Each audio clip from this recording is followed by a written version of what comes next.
इस वीडियो को शुरू करने से पहले मैं आपसे एक सिंपल सा सवाल करता हूं। लॉन्ग टर्म इन्वेस्टमेंट के अंदर आप ऐसी कौन सी चीज देखेंगे किसी कंपनी के अंदर जिससे वो आपको लॉन्ग टर्म तक प्रॉफिटेबल दिखाई दे? क्या आप बता सकते हैं कि ऐसी कौन सी चीज है जिसके कारण कोई भी कंपनी लॉन्ग टर्म तक प्रॉफिटेबल रह सकती है? तो उसका सिंपल सा आंसर है एंट्री बैरियर। यानी कि किसी भी कंपनी का सबसे इंपॉर्टेंट चीज जो होती है जब हम लॉन्ग टर्म के लिए किसी कंपनी को एनालिसिस करते हैं वो है उस कंपनी का मोट। स्टॉक मार्केट की भाषा में इसे मोट कहते हैं, दूसरी भाषा में इसे एंट्री बैरियर कह सकते हैं, मोनोपोली क्रिएट करना कह सकते हैं, या कुछ भी कहिए। सिंपल सा इसका मतलब यह है कि कोई कंपनी किसी दूसरे कंपनी को प्रोडक्ट को कॉपी करके उसके मार्केट शेयर को खत्म ना कर। तो अगर ऐसा एंट्री बैरियर किसी कंपनी के पास है तो लॉन्ग टर्म के अंदर आपको बहुत बहुत बहुत अच्छा रिटर्न बना के दे सकती है। मैं आपको इसके बहुत सारे एग्जांपल देने वाला हूं, लेकिन आज की इस वीडियो में हम बात करेंगे ऐसे एंट्री बैरियर्स की जो अगर किसी कंपनी के पास है तो वो लॉन्ग टर्म के अंदर बहुत अच्छी प्रॉफिटेबल कंपनी होगी और साथ ही वो आपके पैसे को यानी कि आपके इन्वेस्टमेंट के पैसे को कई गुना बढ़ाकर भी दे सकती है। तो अब इस वीडियो को शुरू करते हैं। नमस्कार दोस्तों, मैं हूं अमन प्रजापति। शुरू करते हैं इस वीडियो को। हम सबसे पहले शुरुआत करते हैं पहले मोड से, जिसका नाम है इकोसिस्टम मोड। मुझे पता है ये नाम आपने पहली बार सुना होगा कि इकोसिस्टम मोड का मतलब क्या होता है। इसे मैं एक सिंपल से एग्जांपल से आपको समझाना चाहूंगा।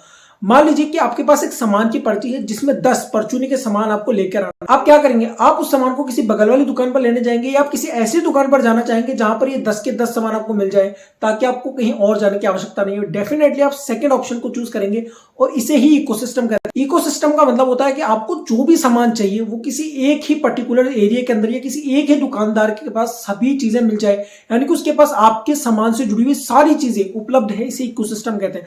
दूसरे तरह से आप ये भी कह सकते हैं कि आपकी निर्भरता हो जाए किसी एक ही दुकान पर या किसी एक ही कंपनी के प्रोडक्ट पर। इसे इकोसिस्टम मोड कहते हैं। इसके 2-3 एग्जांपल्स मैं आपको देना चाहूंगा। जैसे डीमार्ट में लोग केवल डिस्काउंट के लिए ही नहीं जाते हैं, वहां पे लोग इसलिए भी जाते हैं क्योंकि वहां पर आपको सारा सामान देखने को मिल जाता है। वहां से आप सारा सामान एक साथ ला सकते हैं महीने का। तो इसका रीजन ये है कि आपको और कहीं बार बार कहीं दूसरी दुकानों पर जाने की आवश्यकता नहीं होती है और उसका बहुत बड़ा रीजन है कि डीमार्ट आज सक्सेसफुल। अब हम सेकंड मोड की बात करते हैं। सेकंड मोड का नाम है ब्रांड मोड। ब्रांड मोड का मतलब ये होता है कि आपका जो प्रोडक्ट है, जो भी कंपनी प्रोडक्ट बना रही है, वो एक प्रोडक्ट के रूप में ना बिककर एक ब्रांड की तरह बिक रहा है।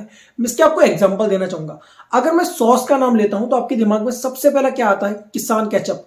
किसान उस कंपनी के ब्रांड है, यानी कि हिंदुस्तान यूनिलीवर जो कंपनी बनाती है, यानी कि सॉस को ब्रांड की तरह देखते हैं किसान के रूप में। इसी तरह अगर मैं आपको नमक का नाम लूं तो आपको टाटा नमक का याद आता है। इसी तरह अगर मैं आपको नूडल्स का नाम लूं तो आपको मैगी याद आती है। इसी तरह अगर मैं आपको टूथपेस्ट का नाम लूं तो आपको कोलगेट याद आता है। इसका मतलब यह है कि आपको जो प्रोडक्ट है वो प्रोडक्ट के रूप में ना देखकर लोग उसे ब्रांड की तरह देखते हैं। तो ये मोड लॉन्ग टर्म के अंदर कंपनी के लिए बहुत ही ज्यादा फायदेमंद होता है। अब यहाँ पे एग्जांपल्स खत्म नहीं होते, एग्जांपल्स बहुत सारे हैं, लेकिन सबसे इंपॉर्टेंट बात यहाँ पे ये है कि जो एग्जांपल्स मैंने दिए उन कंपनी के शेयर्स की वैल्यू आज बढ़ी हुई है या नहीं बढ़ी हुई है, उन्हें आप खुद चेक कीजिए और ऐसे बहुत सारे प्रोडक्ट्स की लिस्ट आप देखिए जिन्हें लोग प्रोडक्ट के रूप में ना देखकर एक ब्रांड के रूप में देखते हैं और आज उन शेयर्स की वैल्यू क्या बढ़ी हुई है या नहीं बढ़ी हुई। इसका सेकंड एग्जांपल है एप्पल।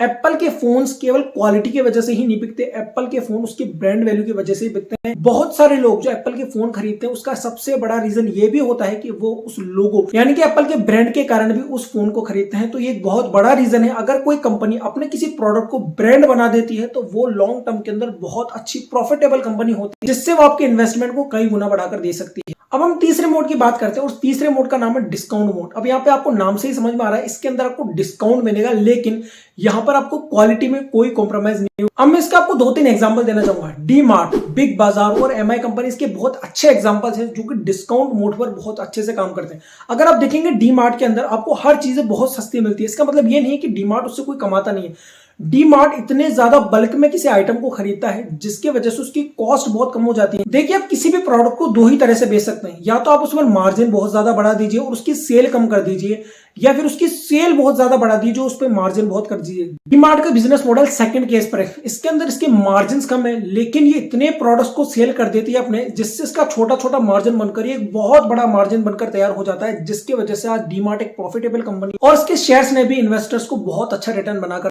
तो अब हम बात करते हैं फोर्थ मोड की, जिसका नाम है ट्रेड सीक्रेट मोड। इसका मतलब ये है कि आपने एक प्रोडक्ट बनाया लेकिन उस प्रोडक्ट की रेसिपी आज तक किसी को भी नहीं पता चली, जिसका मतलब यह है कि उस प्रोडक्ट को केवल और केवल आप ही बना सकते हैं, कोई दूसरी कंपनी उसे कॉपी नहीं कर सकती।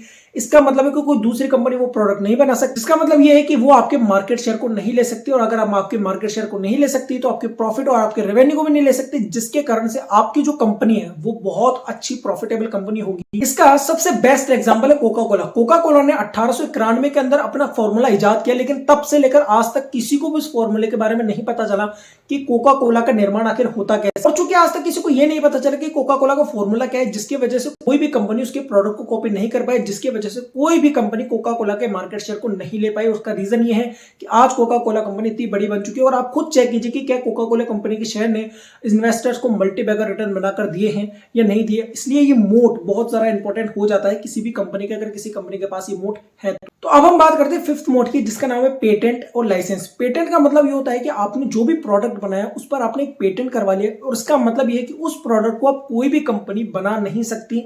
उस प्रोडक्ट पर केवल और केवल आपका हक है, क्योंकि आपने उस प्रोडक्ट का पेटेंट करवा लिया। और ये पेटेंट सबसे ज्यादा काम में आते हैं फार्मा इंडस्ट्री के अंदर। इसलिए कुछ दवाइयां बहुत ही ज्यादा सस्ती मिलती है और कुछ दवाइयां बहुत ही ज्यादा महंगी मिलती है, क्योंकि उन्हें बनाने वाली कंपनियां इकलौती कंपनियां होती हैं, क्योंकि उनके पास उस दवाई को बनाने का जो रसायन है उसका पेटेंट होता है, और उस पेटेंट की वजह से कोई दूसरी कंपनी उस दवाई को नहीं बना पा, जिसके कारण एक मोनोपोली क्रिएट हो जाती है। और उसका मतलब यह है कि केवल वही कंपनी होगी जो सेल करेगी उस दवाई को, बाकी दूसरी कंपनियां उसे सेल नहीं करेगी। तो जब हम फार्मा कंपनी की बात ही कर रहे हैं तो मैं आपको एक सिंपल सी इंफॉर्मेशन और देना चाहूंगा। आपने जेनरिक मेडिसिन का नाम जरूर सुना होगा। वो जेनरिक मेडिसिन इसलिए सस्ती क्यों होती है, इसका रीजन ये है कि उसे हर एक कंपनी बना सकती है। और जब एक ही प्रोडक्ट को बहुत सारी कंपनियां बना रही होती है तो उसकी सप्लाई बहुत ज्यादा होती है, जिससे डिमांड कम हो जाती है, और इसका मतलब यह है कि वो दवाई सस्ती मिलती है। अब हम बात करते हैं नंबर 6 पे। नंबर 6 पे जो मोड आता है वो आता है टेक्नोलॉजी मोड। देखिए, टेक्नोलॉजी मोड एक ऐसा मोड है जो किसी भी कंपनी को, कोई छोटी ही कंपनी क्यों ना, उसे बहुत जल्दी बहुत ही तेजी से ग्रोथ दे सकती है। इसका मैं आपको एग्जांपल देना चाहूंगा। जियो ने 4G नेटवर्क के अंदर अपनी टेक्नोलॉजी लगाई, जिसके कारण उसने 3G और 2G पर फोकस ही नहीं किया। उसने 2.5 लाख करोड़ रुपए लगाए केवल 4G नेटवर्क के लिए, उसने लाकर उसे फ्री में दे दिया। इसका मतलब ये हो कि उसने बाकी सारी टेक्नोलॉजी को छोड़कर नई टेक्नोलॉजी पर अपना फोकस किया, और इसके वजह से जियो ने आते ही बहुत बड़ा मार्केट शेयर गेन कर लिया, जिसके कारण से एयरटेल और बाकी फोन कंपनियों के मार्केट शेयर बहुत ही ज्यादा तेजी से गिर गया। और यही कारण है कि रिलायंस जियो ने बहुत ही कम समय में बहुत अच्छी ग्रोथ को गेन किया। अब हम बात करते हैं नंबर 7 मोड की, जो कि मेरा सबसे फेवरेट मोड है, और इस मोड का नाम है हैबिटेबल मोड। यह आपने कहीं भी नहीं सुना होगा, ना ही किसी किताब में आपको मिलेगा। अब आप ये सोच रहे होंगे कि हैबिटेबल मोड का मतलब क्या होता है। हैबिटेबल मोड का मतलब होता है कि कोई भी कंपनी जो प्रोडक्ट बना रही है, अगर उसकी आदत लोगों को लग जाती है तो वो प्रोडक्ट और वो कंपनी लॉन्ग टर्म के अंदर बहुत अच्छा प्रॉफिट बनाकर देती है, साथ ही अपने इन्वेस्टर्स को भी वो मल्टीपल रिटर्न बनाकर देती है। मैं आपको इसका एग्जांपल देना चाहूंगा। जब मैं नूडल्स की बात करता हूं तो आपके दिमाग में सबसे पहले नाम आता है मैगी का। तो अगर मैं आपसे पूछूं कि कौन सी कंपनी है जो मैगी का निर्माण करती है, तो आप कहेंगे नेस्ले। अगर मैं आपसे नेस्ले का शेयर प्राइस की हिस्ट्री देखूं तो आप देख पाएंगे कि नेस्ले के जो शेयर प्राइस की हिस्ट्री है वो अपने इन्वेस्टर्स को मल्टीपल रिटर्न्स बनाकर दी है। इसका रीजन ये है कि इसके जो प्रोडक्ट्स हैं वो लोगों की हैबिट बन चुकी है, और हैबिट बनने का मतलब है कि वो प्रोडक्ट्स बार बार रिपीट होंगे। बार बार रिपीट होने का मतलब उसका रेवेन्यू बढ़ेगा, रेवेन्यू बढ़ने से प्रॉफिट बढ़ेगा, और प्रॉफिट बढ़ने से कंपनी की ग्रोथ होगी, जिससे कंपनी का शेयर प्राइस डेफिनेटली बढ़ेगा। तो ऐसी कोई भी कंपनी जिसके प्रोडक्ट के लोगों को हैबिट लग चुकी है, उस कंपनी का शेयर प्राइस डेफिनेटली आपको बढ़ता हुआ दिखाई देगा। अभी नहीं तो लॉन्ग टर्म के अंदर जरूर वो बढ़ता हुआ दिखाई देगा, जिसके कारण वो इन्वेस्टर्स को मल्टीपल रिटर्न बनाकर जरूर देगा। आप देखिए कि ऐसे कौन से प्रोडक्ट है आपके घर में जिसकी आपको आदत लगी हुई, और आप चेक कीजिए कि उन कंपनी का शेयर प्राइस अभी क्या है और आज से 10 साल पहले क्या था। आप खुद देख पाएंगे कि उन कंपनी ने बहुत अच्छा मल्टीपल रिटर्न दिया होगा इन्वेस्टर्स को। नंबर 8 पे जो मोड आता है उसका नाम है डिस्ट्रीब्यूशन नेटवर्क मोड। अब ये किस तरह का मोड है, इसका मतलब यह है कि आपका डिस्ट्रीब्यूशन नेटवर्क इतना ज्यादा बड़ा और मजबूत है जिससे आप अपने प्रोडक्ट को सभी दुकानों तक बहुत ही ज्यादा आसानी से पहुंचा पाए। मैं इसे आपको एक एग्जांपल से समझाना चाहूंगा। मान लीजिए कि दो व्यक्ति है, दोनों के पास सेम प्रोडक्ट, एक व्यक्ति के पास डिस्ट्रीब्यूशन नहीं है। इसका मतलब है कि वो व्यक्ति केवल उस प्रोडक्ट को अपने ही एरिया के अंदर बेच पाता है, जबकि जो दूसरा व्यक्ति के है उसके पास एक अच्छा और एक बड़ा डिस्ट्रीब्यूशन नेटवर्क है, जिसके कारण वो केवल अपने एरिया ही नहीं बल्कि पूरे जिले तक अपने प्रोडक्ट को सेल कर पाता है। तो अब आप मुझे ये बताइए कि किसका प्रोडक्ट बहुत जल्दी तेजी से बिकेगा और हर एक दुकानों पर, हर एक घर के अंदर पहुंच पाएगा। तो आप कहेंगे सेकंड व्यक्ति का। यही चीज कंपनी करती है। जिस कंपनी के पास डिस्ट्रीब्यूशन नेटवर्क बड़ा और मजबूत है, उसके प्रोडक्ट बहुत ही जल्दी आसानी से दुकान पर अवेलेबल है, जिसके कारण से उस कंपनी का हर एक प्रोडक्ट लोगों तक पहुंच पाए। इसका सबसे बेस्ट एग्जांपल है एचयूएल, हिंदुस्तान यूनिलीवर। इसका डिस्ट्रीब्यूशन नेटवर्क इतना बड़ा है कि अगर वो कोई भी नया प्रोडक्ट दुकानदारों तक पहुंचाती है तो उसके डिस्ट्रीब्यूशन की जो कॉस्ट आती है वो बिल्कुल ना के बराबर आती है, क्योंकि उसका डिस्ट्रीब्यूशन नेटवर्क पहले ही बहुत ज्यादा बड़ा है। तो अगर वो कंपनी को नया प्रोडक्ट निकालती भी है तो उसे उन दुकानदारों तक उस प्रोडक्ट को, उस नए प्रोडक्ट को पहुंचाने में ज्यादा समय नहीं लगता, क्योंकि पहले ही उसके सामान उन दुकानदारों तक पहुंच रहे हैं। तो नया प्रोडक्ट उन दुकानदारों तक उसे पहुंचाने में बिल्कुल उसकी कॉस्ट ना के बराबर आता है। और अगर हम खास तौर पर एफएमसीजी कंपनीज की बात करें तो उनके पास एक अच्छा डिस्ट्रीब्यूशन नेटवर्क होना भी चाहिए, क्योंकि वो उन्हें दुकानदारों तक पहुंचाने में अपने प्रोडक्ट को बहुत ही ज्यादा हेल्प करता है, जिससे कंपनी की रेवेन्यू बढ़ता है, जिससे कंपनी का प्रॉफिट बढ़ता है और कंपनी की ग्रोथ देखने को मिलती है। अब हम लास्ट और आखिरी मोड की बात करते हैं, 90 मोड की, जिसका नाम है एडवर्टाइजमेंट मोड। इसका मतलब यह है कि कंपनी अपने प्रोडक्ट का इतना ज्यादा एडवर्टाइजमेंट करती है कि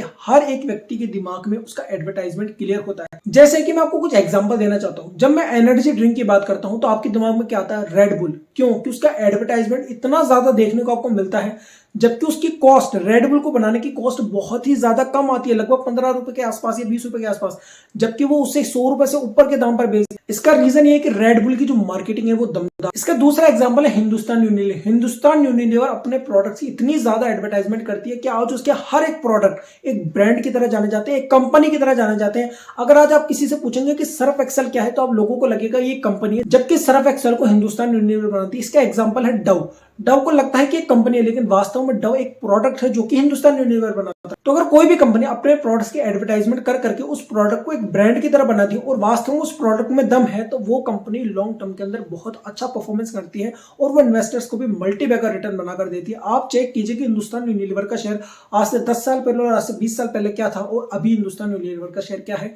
आपको खुद इस बात का पता चल जाएगा कि वास्तव में ये मोड जो मैंने आपको बताई है, जो 9 मोड में आपको बताया, क्या वो किसी कंपनी के अंदर सच में काम करते भी हैं, ये काम नहीं भी करते। तो ये वीडियो आपको कैसा लगा मुझे कमेंट करके जरूर बताइएगा। इस वीडियो से अगर आपको कुछ नया सीखना हो, इस वीडियो को लाइक कीजिएगा, शेयर कीजिएगा और इस चैनल को सब्सक्राइब कीजिएगा। और आप किस तरह की वीडियो देखना चाहते हैं उसे भी कमेंट करके जरूर बताइएगा। Thank you for watching this video.